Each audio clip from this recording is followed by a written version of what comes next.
Discontented Ghost, Chapter 11.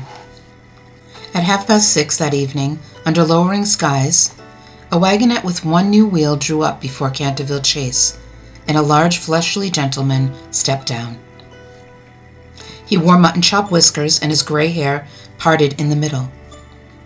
The driver's helper hurried up the broad stone steps with a traveling bag, all but flung it down beside the entrance, and rushed back to the vehicle. With scarcely a civil word of farewell, the driver whipped up his team and sent the carriage hurtling away down the drive. The portly gentleman snorted scornfully, shook his head, and then turned away with a shrug. Sweeping his small, greedy eyes from side to side along the stately facade that confronted him, he began to smile, as though in anticipation of many good things. Mounting the steps to the entrance, he gave the bell pull a tug. There was a pause, and then dragging footsteps could be heard inside. A rattle of chains, and the great door slowly creaked open. A crone of hideous aspect peered out at him from a dim interior. It was all he could do to repress a start at the sight of her. "Good evening, sir. You'd be Mr. Benton, I'd warrant. I bid you welcome to Canterville Chase," she croaked in a somber voice, and bowed him inside. At that moment, Minister Otis hurried into the entrance hall with hands outstretched. "Henry, at last you're here. I can't tell you what the sight of a familiar face means to us just now." Cousin Henry had a confused look about him as his hand was pumped. No doubt he was unprepared for so warm a welcome, being long hardened to less effusive greetings. "What do you mean, Hiram?" he said. "Never mind, Henry. Time enough later to explain. Everything. Where is your luggage?" "I have a bag outside. The rest of my things will be sent along tomorrow. I came straight from the boat. Those fellows you sent for me, by the way, didn't think much of 'em. All but threw my bag out when they got here. Never saw such a nervous pair." Yes, well, I'm afraid that... But never mind. Let's not mar this happy moment with... Mrs. Umney will bring in your bag." "Yes, sir." Mrs. Umney shuffled outside. Along with a number of other unattractive physical features, she seemed to carry one shoulder higher than the other. "Hiram, what on earth are you doing having a creature like that answer your door?" Cousin Henry demanded in a gruff voice, almost before she had gone. "Where's your butler?" "I'm afraid we have a servant problem. But never mind that now. Come in, said the minister, urging his cousin toward the library. "Everybody's waiting." In the library, the newcomer again found himself being greeted with a kind of nervous warmth that surprised him. He responded with his customary brand of joviality. "Well, Lucretia," he said, giving her 2 hearty smacks, one on the lips. "Still the best-looking gal that ever came out of West 53rd Street. And look at little Ginny. Not exactly a child anymore, budding out a bit here and there, eh? Washy, my boy, you've gotten tall, and you'd be a lot taller if there wasn't so much turned under for feet. What's this you're offering me, a hand or a ham?" Through all of this, 4 Spartan smiles remained steady. Desperation can make actors out of almost anyone. "It's good to see you, Henry," said Mrs. Otis, in a deep, troubled voice that almost broke as she added, "We do so need company." "You do? Why?" Now, Lucretia, never mind," interrupted Minister Otis, moving to the refreshment table. "Time enough to go into that later. Henry, I expect you'd like a sip of something. There's a lot of excellent sherry in the cellars of this house, and I've decanted a bottle of the best to welcome you with. I've also had a bottle put in your room, knowing how much you enjoy a glass before bedtime." "Well now," marveled Cousin Henry, who usually had to demand such attentions. "Pour away, Hiram. I'm parched." When glasses had been filled, with even a thimbleful for Virginia, "A special treat for a special occasion," said her father, the minister raised his glass. "Welcome to Canterville Chase, Henry." Cousin Henry was the type who could be counted on to drink promptly, and he did so now. "Ugh!" With a strangled expression, he turned and spat into the fireplace. "Vinegar!" The minister sipped and set aside his glass with a grimace. "Good grief, you're right, it's gone bad. And yet I decanted this bottle myself and tasted it, and it was all right not an hour ago." Mrs. Otis sank against the cushions, the back of one pale hand against her brow. "Are we to be spared nothing?" she murmured brokenly. "Is this the twins' work?" barked Cousin Henry. "No, they're not here. They've been sent off for safekeeping to the seashore." "They've been... what? The twins? How could they ever need safekeeping?" The sound of horses' hooves and the rattle of wheels outside caused Minister Otis to hold up his hand for silence. Washington stepped to a window. "Is that the carriage, Washington?"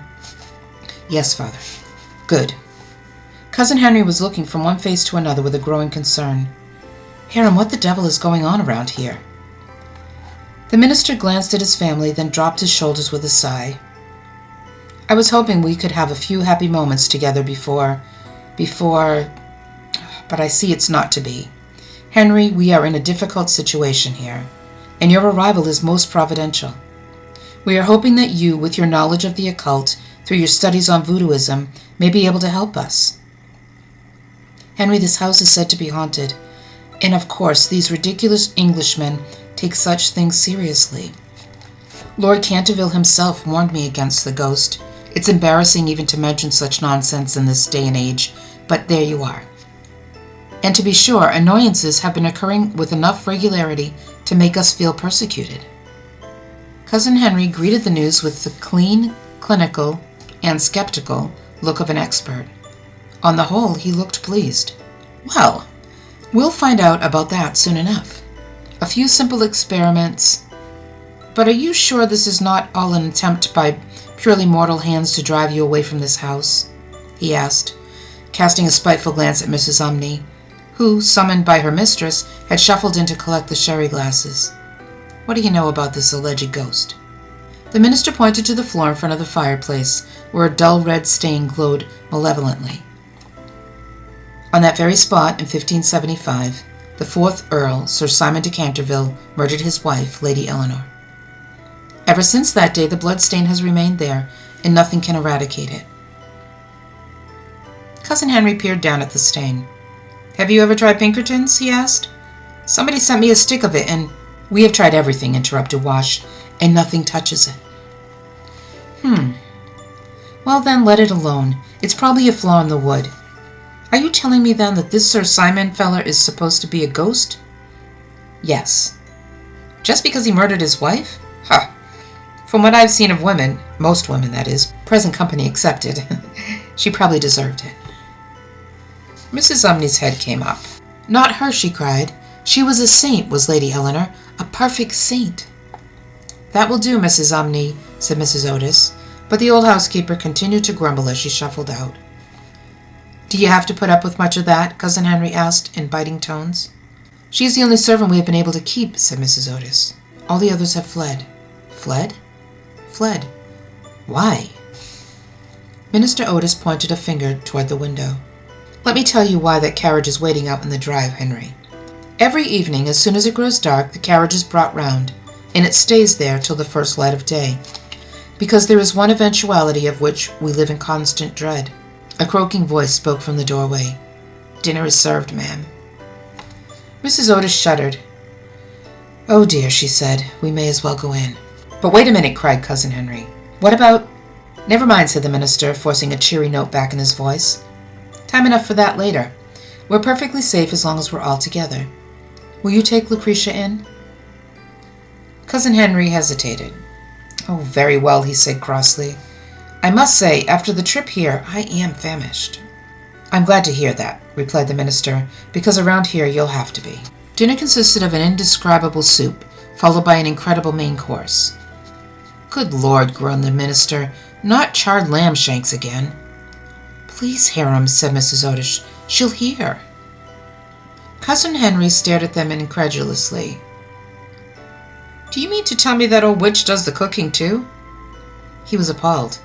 Being one of the persons who could eat anything while complaining about everything, however, he managed to find a few bites of meat that had escaped the worst of the flames.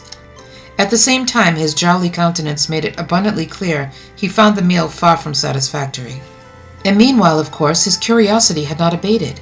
The Otises strove nobly to restrict the conversation to family gossip, but in time his patience gave out. "Hiram, I wish you would stop beating around the bush, he said.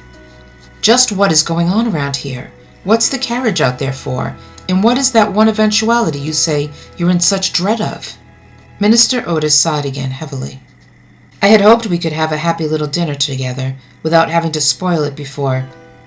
Oh, don't worry about spoiling this dinner, snapped Cousin Henry. What is it that has made you so jumpy? Very well, you shall have it. It is the fear that one of us will see the ghost. Ah, you mean you really do believe in him, then? No, Henry, I do not believe in ghosts, but in this instance I should hate to find that I was wrong. So I am taking no chances. Let me explain. Let me give you the history of the Canterville ghost. Let's hear it. Well, his reported appearances are extremely rare, but with a single exception, they would seem to have been fatal.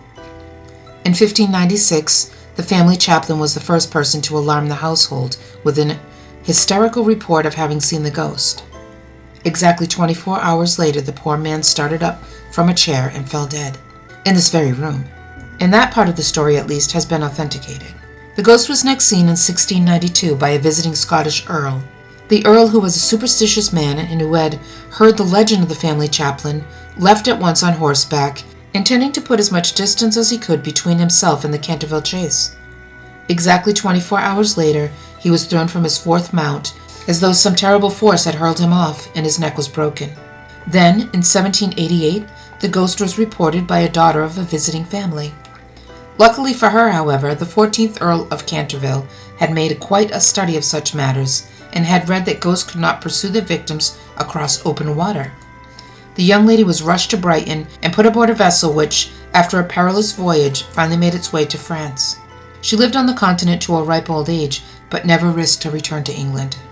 The minister allowed himself a dramatic pause and concluded his explanation. That is why the carriage always stands ready after dark. As I said, I don't believe in ghosts, but I intend to take no chances. Should Lucretia, or either of the children or I, actually see the Canterville ghost, he or she will be taken at once to Dover by the quickest way, and put aboard the first boat across the channel. The minister spread his hands wide in an appeal to judgment. Am I being a credulous fool, Henry? With his elbows on the arms of his chair, the expert placed his fingertips together and considered. No, hardly that, he declared. I've run across too many cases in my studies, cases remarkably similar in some respects. You've noticed, I suppose, that the ghost victims have always been outsiders, never members of the Canterville family. That struck you too, did it? Of course, and it's an important point. There may be real danger here, I assure you. In any event, why do you take unnecessary risks? Why do you stay here? Why put up with all this? Why don't you get out of this house and... What? Why, if word ever got back to Washington that I'd let myself be run out of my house by a ghost, my political enemies would ruin me with the story. My career would be finished, cried Minister Otis. Besides, the ghost appearances have been rare, every 96 years, as you may have noticed. Of course, that part is awkward, since, unfortunately, this is the 96th year since his last reported appearance. Nevertheless, we are determined to see it through. The family is sticking by me. If we can just last it out to the end of the year, we should be safe. Cousin Henry was outraged. See it through? What kind of madness is this? How can you even consider exposing your family to such dangers, merely for the sake of your blasted political career? Believe me, I know something about these matters, and Hiram, you must give up this house and find another. We shall start looking for a suitable one tomorrow. The minister appeared shaken by Cousin Henry's vehemence. You really feel... I do. I'd even be willing to stay with you for a few months to help you get settled. Well, I shall certainly give your suggestion some thoughtful consideration. Consideration my foot. I won't hear of anything else. Well, Henry, I must say I feel better, said Minister Otis, brightening. If there is such a creature as the Canterville ghost, the fellow knows by now he has a formidable adversary on the scene. Don't talk of adversaries, said Cousin Henry sharply, almost nervously. My only aim is to get you away from here. I was only joking, said the minister. Come, let us leave the table and the ladies and have our cigars and port in the library. Very well, but I hope the port is better than the sherry, grumbled Cousin Henry as they rose. In the library, Minister Otis poured 2 glasses of ruby-red port, sipped one, and looked relieved. "I think you'll find this more to your taste." Cousin Henry sniffed suspiciously and took a cautious sip. Then he too smiled. "Now that's more like it. I'll take that decanter with me to my room when I go up. Only way to be sure." "Please do, and try one of these with your wine," said the minister, opening a large box of cigars. "One for now and a couple for later," said Cousin Henry. Taking 4 and putting 3 in his pocket, biting off an end, he held a cigar to the flame Minister Otis offered. Sitting back, he puffed a thick cloud of smoke. "Excellent, excellent. You always did have good taste in cigars, Hiram." Bang! Cousin Henry stared cross-eyed at the shredded cigar in his mouth. "Good Lord, that was meant for me," cried the minister. He stared at the cigar he had been on the point of lighting and hurled it into the fireplace. Bang! Cousin Henry slammed the remains of his cigar into the fireplace.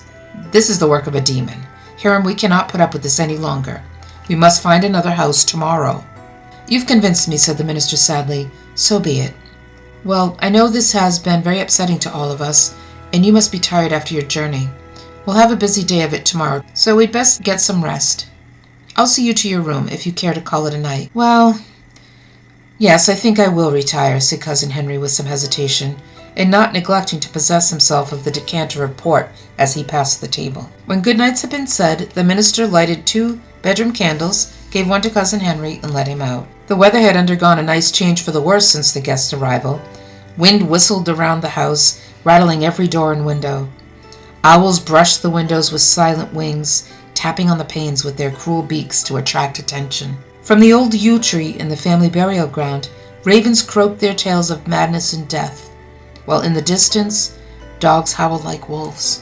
The flames of the candles the men carried flickered uneasily, throwing grotesque shadows on the walls as they mounted the stairs. Cousin Henry could be observed to lick his lips, and only when the minister had ushered him into a sumptuous bedroom did he regain something of his normal attitude. "Well, I must say this is quite handsome, Hiram. Too bad I'll have to give it up soon," he said regretfully. "But never mind, we'll find something equally as good." He glanced around and added with a frown, "My bag does not seem to have been brought up." "Oh dear, I'm sorry. Mrs. Umney should have attended to it." "I won't be sorry to see the last of her. I'll help Lucretia line up a decent staff of servants at the new place, so that we can at least be comfortable and properly fed." "I'm sure she'll welcome your help, Henry. Sleep well, and thank you for coming to rescue us."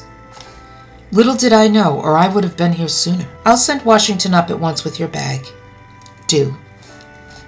When the minister had gone, Cousin Henry poured himself a glass of port and sat down. Then his hand went to his pocket as he remembered the cigars he was carrying. He took them out and looked at them angrily. Damn, what a waste. He rose and started across the room, perhaps with the idea of opening the French windows to throw them out. Before he had taken 2 steps, however, a great gust of wind suddenly smashed open the windows, and a flash of lightning lividly illuminated something standing on the balcony. Its broad shoulders supported a neck, but there was no head upon the neck. Instead, there was a terrible object tucked underneath one arm, whilst the other arm came up to point with chilling certainty at the trembling wretch in the bedroom. Minister Otis and his son happened to be standing at the foot of the stairs, Wash with the traveling bag in hand, when Cousin Henry came down them 3 at a time. "Henry," cried the minister, "what's the matter?" Henry, you didn't. You saw the... Yes. Heaven protect us. The minister staggered, but recovered himself quickly. He seized his cousin's arm. "Come, you can depend on the coachman. He knows what to do." When their guest had scrambled into the landau and Wash had thrown his bag in after him, Minister Otis took his hand. "We'll send your luggage along as soon as you let us know where you are. We won't rest until we hear," he said. But Cousin Henry wasn't even listening. "Driver!" he cried, and away they went. I waited till I heard the carriage leave. Then I walked into the corridor to the top of the stairs. Below me in the entrance hall, the 4 Otises had gathered and had collapsed into side chairs that stood at intervals along the walls. They looked up at me, and then as one, the Otises came to their feet to give me a standing ovation. What could I do but take a bow? Having done so, I turned away and vanished. But when I regained the tapestry chamber, their applause was still ringing in my ears.